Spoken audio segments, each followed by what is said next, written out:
E aí, pessoal, tudo bem? Voltando a trazer aqui alguns temas sobre política, né? Não sobre a política atual, que o pessoal fica fazendo polêmica aí, tudo vai se salvar, ou tudo vai se acabar no dia seguinte, nas próximas 72 horas, nada disso, mas para tentar entender um pouco da ciência política, dos movimentos, das ideologias, né? Como isso influencia no nosso dia a dia, tentar entender o que está por trás, as leis que determinam esses movimentos, né? Não determinam de uma maneira absoluta, mas que acabam influenciando, né? E hoje eu vou trazer para discussão um livro muito interessante, que é esse aqui, ó, Democracia, um Deus que Falhou, do Hope, né? É um livro que eu via muita gente citando, muita gente boa, muita gente elogiando, e eu já tinha uma boa expectativa, mas eu vou te falar que ainda superou as minhas expectativas, que já eram positivas, né? Embora eu estou acompanhando sempre a discussão, assistindo vários canais aí de teóricos que estudam sobre o assunto, ainda assim esse livro foi capaz de me surpreender, embora não que ele seja um livro fácil, mas assim, eu acho que o raciocínio dele é muito reto, é um raciocínio muito direto e difícil de você discordar das relações que ele faz, e você pensa assim, né? Como eu não pensei nisso antes, como eu não vi isso antes, nessas relações da minha cara, assim, porque eu comecei a estudar esses assuntos tem alguns anos já, mas não tem tanto tempo assim. Eu me recordo do período que, se alguém falasse, por exemplo, em monarquia, eu falava, esse cara tá louco, né? Esse cara veio de um teletransporte aí do século passado e caiu aqui, esse cara é retardado. Até que eu comecei a estudar, comecei a acompanhar alguns canais, e eu comecei a notar que, por mais incrível que pareça, quanto mais a pessoa estudava, quanto mais eu me identificava com a posição daquela pessoa, com as opiniões daquela pessoa, quanto mais culta eu achava aquela pessoa, maior era a relação dessa pessoa com a monarquia. Essa pessoa tendia a ser monarquista, né? A defender, pelo menos, a monarquia, não por amar a monarquia, mas por realmente a democracia ser um regime falido. Aí eu comecei a achar estranho essa relação, né? Então, assim, eu já vinha nesse processo de perceber que o negócio não... talvez eu não tenha aprendido certo, né? Como quase tudo que a gente aprende na escola.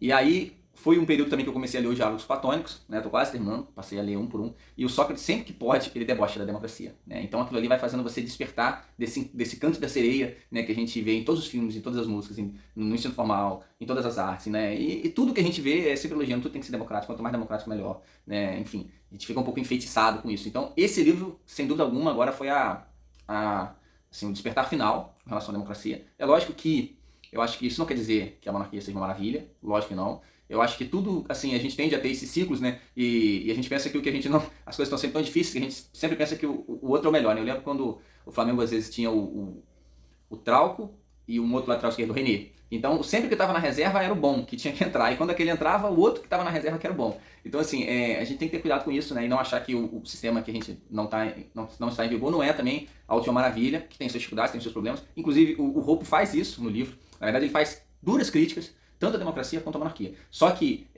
pela própria natureza da democracia, ela acaba agravando alguns problemas da monarquia. Os dois regimes, o governante vai explorar o povo, isso não tem muito da onde fugir, né? A liderança, a governança acaba sendo um mal necessário da relação humana. Então é sempre um fardo, é sempre um peso, é sempre uma pessoa que corre um risco grande de abusar desse poder e de explorar, de expropriar, né, a população em geral. Contudo, na monarquia, né, a conclusão que ele chega de maneira quase irrefutável é que na monarquia, por incrível que pareça, na democracia, essa tendência é muito maior, né? Justamente por passar ali pouco tempo, né, e ter que aproveitar o máximo possível, né? Não tem muita estabilidade, depende muito da opinião pública.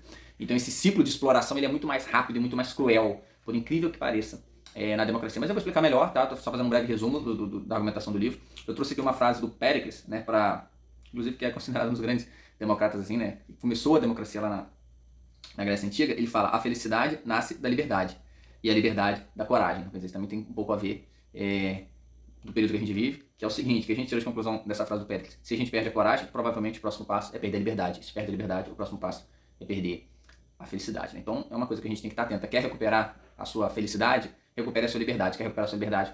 Recupere a sua coragem. Então, por isso Platão falava tanto de coragem. É uma virtude, né, cristã, a coragem, e a gente tem se esquecido disso, né? O caso do cristão cordeirinho, cristão bobão, cristão que aceita tudo, cristão que só leva, e aí não é isso que as escrituras dizem, né? E não é isso que a teoria política diz. Se você for por essa via, você vai se dar mal. É questão de tempo, né? As coisas não acontecem do dia para a noite, mas uma hora acontecem. Bom, então eu vou fazer uma segunda contextualização aqui em relação à democracia grega, né? Inclusive o Péricles participou, que ficou um pouco uma coisa meio mitológica, né? Foi maravilhoso, era tudo lindo, não sei o quê. E dessa época, embora não seja não tem nada a ver com a democracia atual, né? Porque democracia para eles, assim, cidadão era só quem tinha tempo livre, tinha muitas posses, era só os homens com posses, né? Então era meio quase que uma aristocracia expandida, né? Era só os homens com alguma riqueza, alguma quantidade de posses que poderiam votar, então não era qualquer um. Provavelmente era um percentual baixo da população, muito menor do que o atual. Lógico, não chegava a ser uma aristocracia, era mais gente do que uma aristocracia, mas também não era uma democracia como é hoje. Até a criança está votando, né? Eles querem reduzir cada vez mais para que a pessoa que não conhece nada vote, para alimentar esse sistema que eu vou descrever aqui da democracia.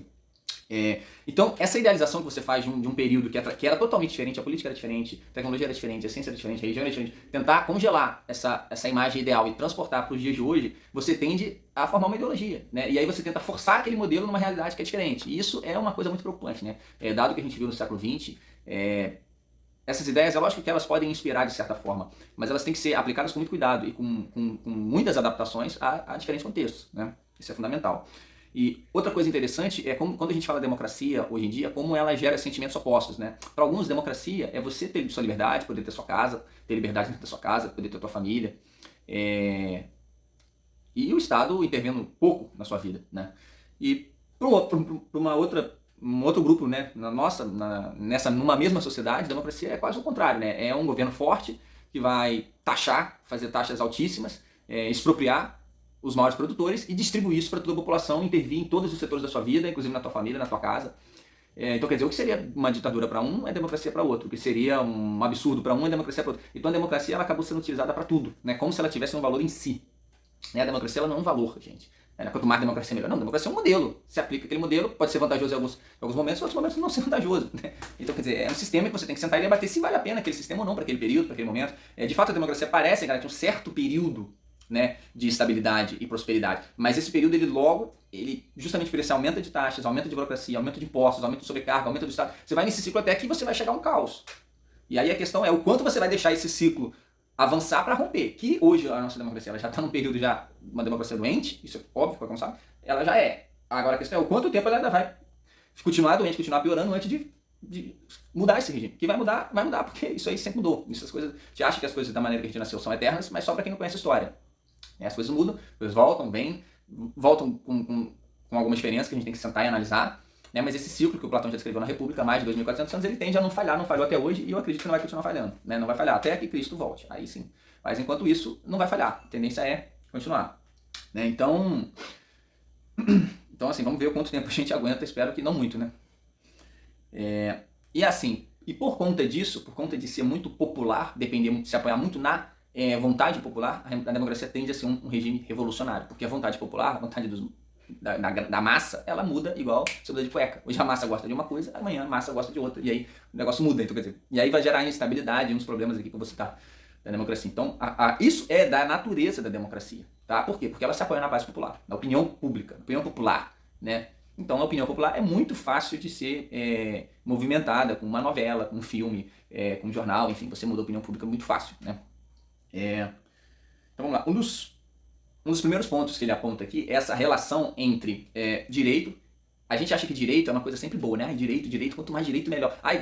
Ônibus grátis, hospital grátis, tratamento grátis, alimentação grátis, tudo grátis, tá? Só que alguém vai pagar isso aí, gente. Toda vez que você coloca um direito, necessariamente você está criando um imposto e você está condicionando alguém a pagar esse imposto, ou seja, um dever. Então, quer dizer, isso é uma roda que cada vez mais você cria mais direito, mais imposto, mais dever, mais direito, mais imposto, mais dever. Por isso que a aposentadoria hoje está com, sei lá, a pessoa aposenta com 70, 80 anos e a pessoa está achando ruim. Por quê? Mas essa mesma pessoa que está achando ruim, ela pede mais direito. Então vai ser mais imposto, mais dever, mais direito, mais imposto, mais dever. Então é um ciclo que vai se crescendo e que vai engolir ela, que ela vai morrer e não vai conseguir mais se aposentar. Ou se ela conseguir, o filho dela ou o neto dela em algum momento não vai conseguir. Por causa esse ciclo ele vai crescendo para cima da própria pessoa. E aí outro problema é que a democracia ela também acaba sendo uma máquina destruidora de valores. Por quê? Porque você tende a tanto valores, que eu digo, morais, como valores financeiros. Por quê? Porque você tende, nesse ciclo de direito, imposto e mais dever, né, você vai ter que pagar esse imposto mais trabalho, o que acontece? Esse imposto ele vai sendo tirado de quem produz e vai sendo passado para quem não produz. Imagina uma situação, tem um grupo produzindo e um grupo que não está produzindo. Você tira do que produz, dá para o que não produz. Tira do que produz, dá para o que não produz. Né? Hoje a gente tem uma bolsa do governo de R$600. Né? E os governantes ficam brigando para aumentar. Imagina, daqui a pouco não vai mais valer a pena você trabalhar. Vale mais você ficar em casa e ganhar o dinheiro do governo e não fazer nada. Isso é muito óbvio, isso é muito simples. E aqui, não só as pessoas não vão querer trabalhar, como aqueles que trabalham vão ficar desmotivados. Que é o que acontece em toda a sociedade socialista. Na verdade, o Hoppe ele chega a comparar a democracia com o proto-socialismo. Ou um estágio anterior ou um estágio mesmo do socialismo, porque você vai tirando, é questão de tempo. O próprio Marx disse isso. Você quer transformar. O Marx ele propunha a via da revolução, mas ele dizia o Marx é muito ambíguo, né? Eu já tenho um vídeo aqui que eu falo sobre isso, mas ele ao mesmo tempo que ele fala da revolução, ele fala também desse aumento dessa taxação. Você vai taxar, aumentar o imposto, as coisas privadas vão quebrando. É questão de tempo, o Estado se dando de tudo. E pronto, você não precisou fazer revolução. Né? Então, essa é uma das ideias, das propostas do Karl Marx no final do manifesto. Né? Que coloca essa proposta da progressiva taxação. E aí você vai tirando de quem produz e dando a quem não produz. Né? Então, quer dizer, os valores importantes de quem produz é o quê? Disciplina, coragem, honra. E as pessoas que não produzem, elas geralmente são pessoas que são controladas pelos prazeres, né? Pelos vícios, enfim, e aí elas vão recebendo. E aí você corrompe tanto a questão financeira daquele Estado se torna financeiramente inviável, como também um Estado imoral, porque as pessoas imorais elas vão crescendo, vão tendo cada vez mais, vão meio que sendo financiadas. Você vai botar as pessoas que trabalham para financiar as que não trabalham. Olha, e aí você assola tanto a questão econômica quanto a questão moral, de uma vez só. Né? Se você pensar que em um século de democracia, a gente, né, praticamente todos os valores foram para o espaço. Né? Eu vou passar um pouquinho mais sobre isso.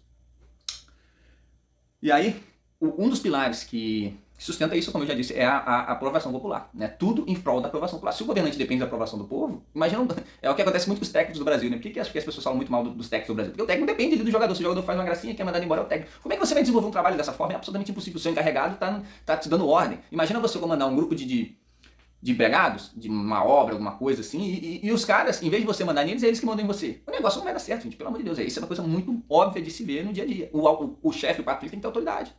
Né? Ele tem que ter o poder de comandar. Se ele não tiver, se ele depender da aprovação de quem ele está governando, o negócio, se não for muito bem alinhado, se você está falando de pessoas cultas, né, pessoas honestas, pessoas, tudo bem, o negócio funciona. Agora imagina o seguinte, essa educação pública obrigatória cada vez pior, que mimam as pessoas cada vez mais, só com mentalidade crítica, né, de ensinar a criticar aquilo que elas nem sabem o que é, eu acho que não vai dar certo. O negócio esse modo turbo de direito, imposto e dever, ele vai ao modo hard, né? Já está no nível hard ali de aceleração e não para mais essa máquina até explodir, que é o que está acontecendo com a nossa democracia.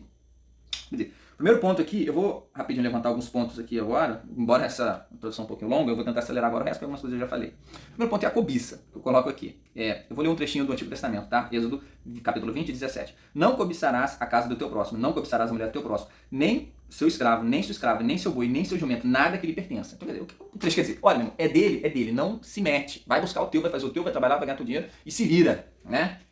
Agora, isso sempre foi assim em todas as culturas, em todos os tempos, em Marte, assim, em Júpiter, em qualquer lugar da história sempre foi assim, menos na democracia. Por quê? Na democracia moderna. Por quê? Porque se o outro tem, é porque é injusto ele ter e eu não ter, eu quero ter também. E aí eu vou montar um partido político, eu vou liderar as massas, vou ficar gritando e vou falar que todo mundo tem direito a ter o que os outros têm e que não há mal nenhum nisso.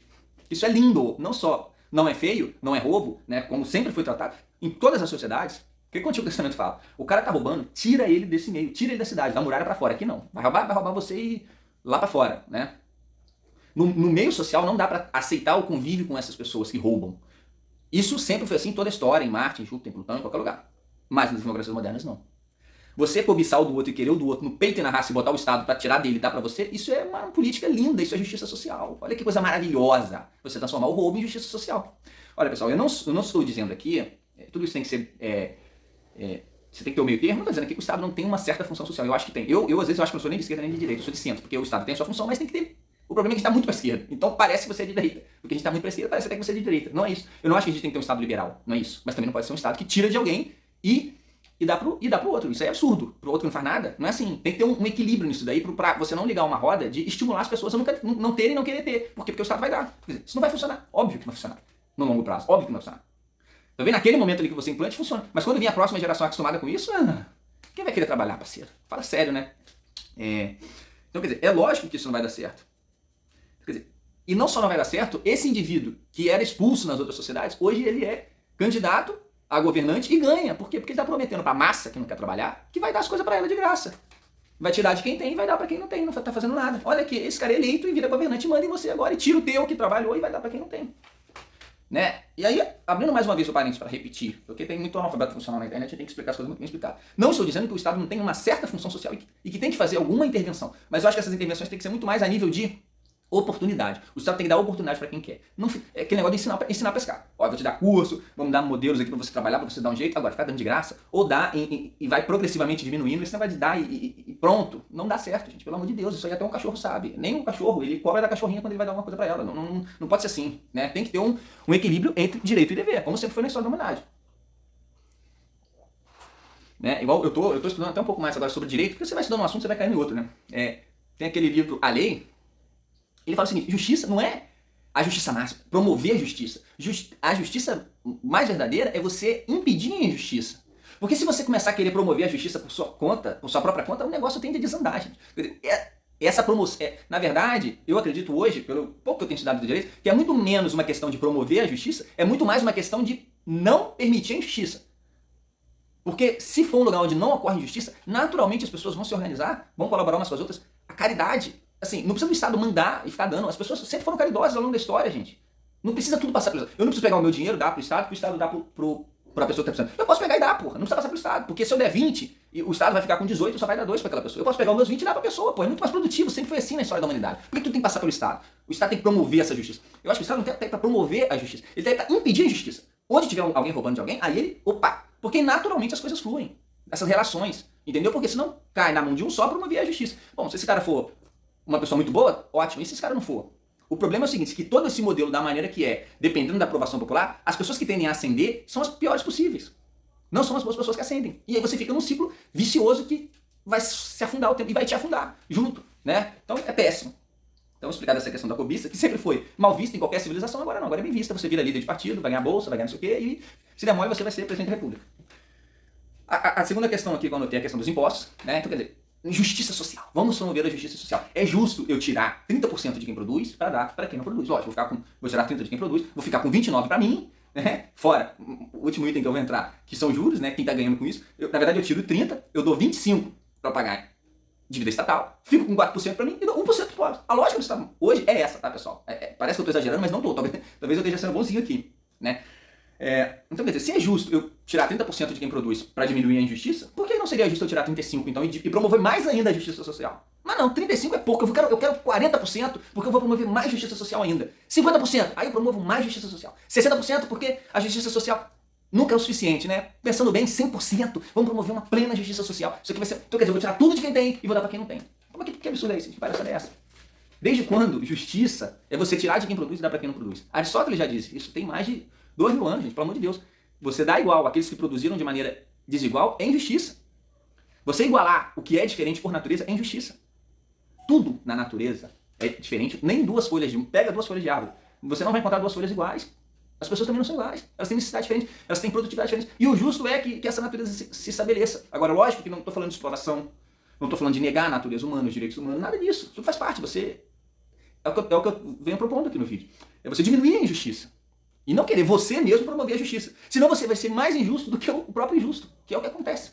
Os romanos já falavam isso. O máximo do direito, o máximo da justiça é o máximo da injustiça. Quer dizer, você tem que ter muito cuidado e muita sabedoria para meter a mão nessas relações. Né? É aquilo, eu não sou um liberal, não acho que tem que ser o mercado vai dizer, porque senão o capitalista grandão vai engolir todo mundo, como tem sido feito, usando esse discurso da esquerda, justiça social.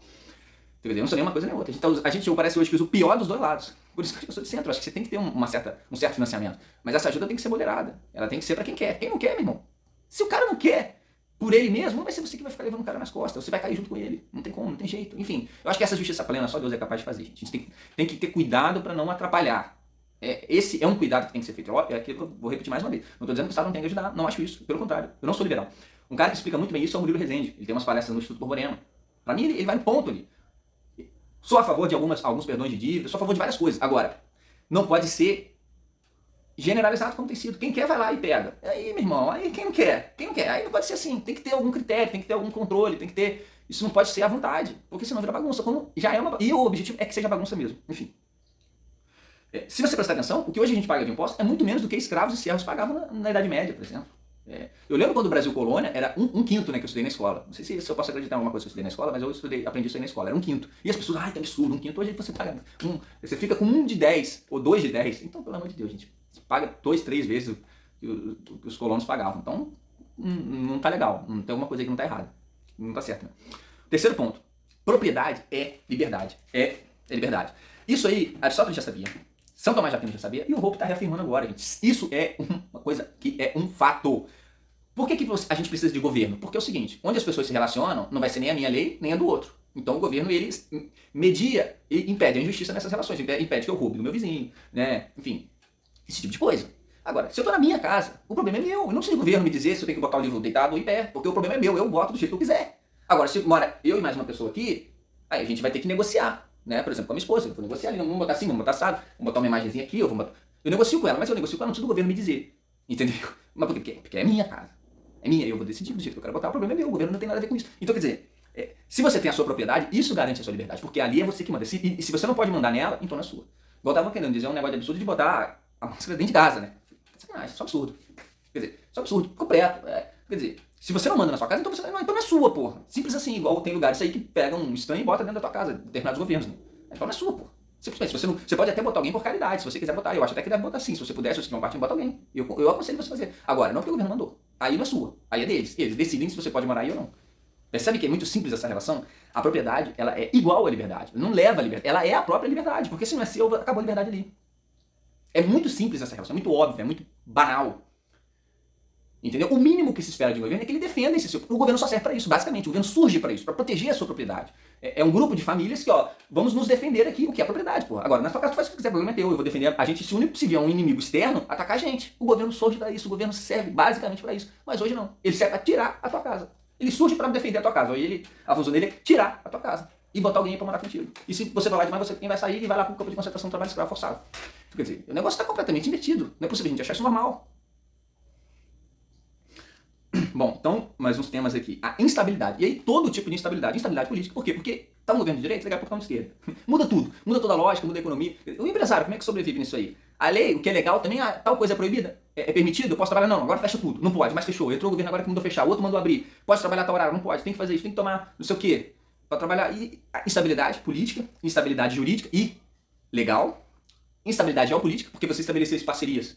Hoje você tem parceria com os Estados Unidos. Ah, não, mas mudou o governo lá, mudou o governo aqui, agora você vai ter parceria com a Rússia, antes você tem com a Venezuela, agora com a China. Que bagunça, você não consegue estabelecer parcerias de longo prazo, políticas de longo prazo.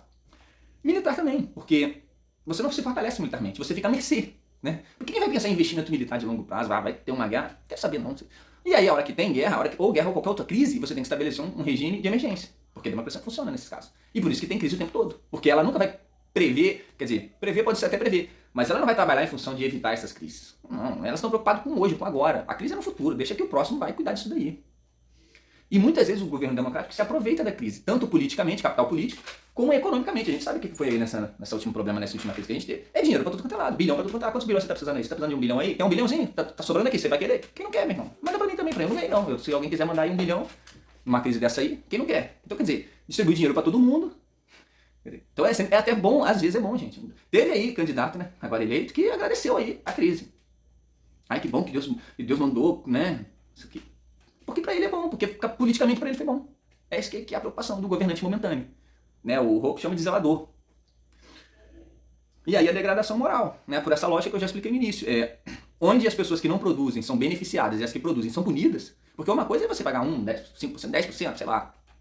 Coisa é 50%, 60%, não, isso tá de sacanagem. Não, você vai dar 5% para ajudar aqui, não sei o que, ou 10%. Acho que é factível, é justo, todo ser humano sensato vai concordar com isso. Agora, 50%, 60%, não, mas você tá querendo que eu trabalhe para você, pois você tá de sacanagem. Aí não existe. Você não me devolve educação, não me devolve segurança, não me devolve nada. Não dá. O negócio não funciona.